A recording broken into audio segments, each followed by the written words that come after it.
এত আন্দোলন সংগ্রামের পরে মানুষের এই স্বপ্ন নির্বাচন আরো গুরুত্বপূর্ণ এই কারণে এখন তো আওয়ামী লীগ নাই, নির্বাচন করছে না।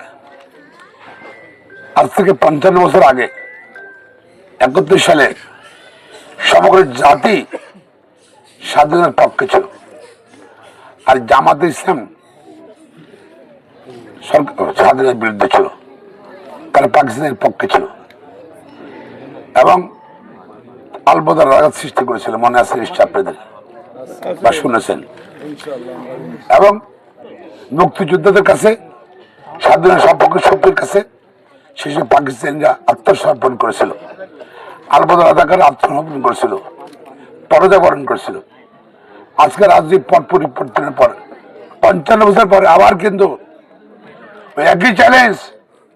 ১২ তারিখে মুক্তিযুদ্ধের দল বিএনপি প্রতিষ্ঠাতা শহীদ প্রেসিডেন্ট জিয়াউর রহমান মুক্তিযুদ্ধ ছিলেন, উনি সেক্টর কমান্ডার ছিলেন, স্বাধীনতার ঘোষক ছিলেন। তাকে তার বীরত্বের জন্য মুক্তিযুদ্ধে মরহুম শেখ মুজিবুর রহমান তাকে বীরত্ব খেতাব উপাধি দিয়েছিলেন। আর সেই শহীদ জিয়া বিএনপি প্রতিষ্ঠা করছেন। আজকে নির্বাচনে সমগ্র জাতি দ্বিতীয় বিভক্ত না, আসলে জাতীয় ঐক্যবদ্ধ স্বাধীনতার পক্ষে শক্তি। যেহেতু আওয়ামী লীগ নাই, সবাই এখন যে যেখানে আছে স্বাধীনের পক্ষে, জাতীয় পতাকার পক্ষে, স্বাধীন ভূখণ্ডের পক্ষে, বাংলাদেশের পক্ষে, তারা সবাই আজকে ইনশাল্লাহ ঐক্যবদ্ধ হচ্ছে নাসির ভোট দেওয়ার জন্য। আর ৭১ সালে পরাজয় শক্তি, পাকিস্তানের পরাজয় শক্তি জামাত ইসলামে তাদের সংগঠন আবার নির্বাচন করছে আমাদের সাথে।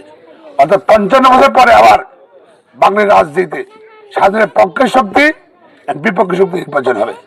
এই নির্বাচন দেশের নির্বাচন, জাতীয় স্বাধীন রক্ষা নির্বাচন, জাতীয় পতাকা রক্ষা নির্বাচন, স্বাধীন ভূখণ্ড রক্ষা নির্বাচন, মুক্তিযুদ্ধের স্মৃতি, মুক্তিযুদ্ধের ঐতিহ্যের অর্জন রক্ষা নির্বাচন। সেই নির্বাচনের নেতৃত্ব দিচ্ছে তারেক রহমান। যদি ইনশাল্লাহ যদি মেজরিটি মানুষ ভোট দেয়, মেজরিটি সিট পায় বিএনপি পায় এবং ৪৯ সহ, ইনশাল্লাহ তারেক রহমান হবে বাংলাদেশের প্রধানমন্ত্রী, পরবর্তী প্রধানমন্ত্রী ইনশাল্লাহ। আর জনগণের ঐক্যবদ্ধ হবে। দল মতের বিষয়ে দানশীর পক্ষে, দানশীর একটা সিম্বল, এটা প্রতীক, এটা প্রতীক হলো স্বাধীনতার প্রতীক, মুক্তিযুদ্ধের প্রতীক। এই প্রতীককে সমন্বয় করতে হবে। ওই পাকিস্তানি দোসর জামাত ইসলামী তাদেরকে পরাজিত করতে হবে। এটা কোনো ব্যাপার না ইনশাল্লাহ। আমরা তারেক রহমান সাহেব প্রায় ১৭ বছর পরে এসে উনি বলেছেন, আপনার ঢাকা এয়ারপোর্টে লক্ষ লক্ষ মানুষের বলছেন, আই হ্যাভ এ প্ল্যান। বাংলাদেশের মানুষ সেই প্ল্যানের মধ্যে আছে, তার পরিকল্পনার মধ্যে আছে, বাংলাদেশে কোন লোক অনাহারে থাকতে পারবে না। মাছ গোস্ত না খাক, ভাতটা খেতে হবে, ডালটা খেতে হবে, আলুটা খেতে হবে।